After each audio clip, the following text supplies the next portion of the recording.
आसाम विधानसभानि उफ्रा बिसायख'थियाव 58 नं तामुलपुर बियाबनिफ्राय उदां बिजाथि महरै गथायनाय तामुलपुर बियाबनि बारग' एमएलए इमानुएल मुसाहारि, सन्दी बसुमतारी आरो बिटिसिनि बारग' मावफुं सोद्रोमा देबेन बर'आ उदां बिजाथि महरै नमिनेशन बिलाइ गथायखौ बोखांनानै लाफिनबाय।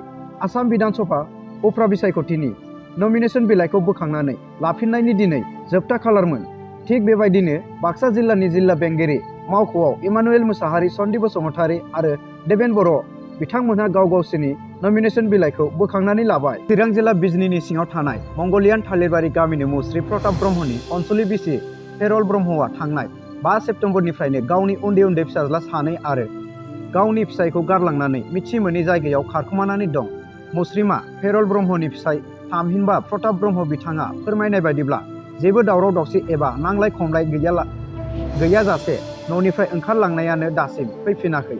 थांनाय समाव उन्दै फिसाज्लानो दखानाव थांनो होननानै बुंलांदोंमोन, नाथाय 1 दान 10 सान बारलांब्लाबो न' फारसे गिदिंबोफिनाखै। गोबां नागिरबायबाय नाथाय खबर मोनाखै। उन्दै उन्दै फिसाज्लाफोरा बिमाखौ नागिरै नागिरै गाबो। संसार जानाय, संनाय खावनाय, बेफार फालांगियाव जोबोद उसुबिदा जाबाय। जेरावखि थाया फैफिनदो।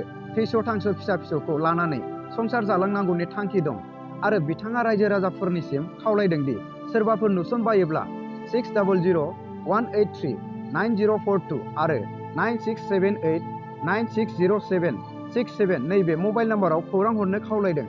फैगौ 30 अक्ट'बराव जानो गोनां उफ्रा बिसायख'थियाव NDFBनि दैदेनगिरि बारमोदाइ बसुमतारीया बिजाथिलाइ गथायदोंमोन, नाथाय बिथाङा गावनि बिजाथिलाइखौ दिनै बोखांना लाफिनबाय आरो UPPL हान्जाखौ मदद होबाय।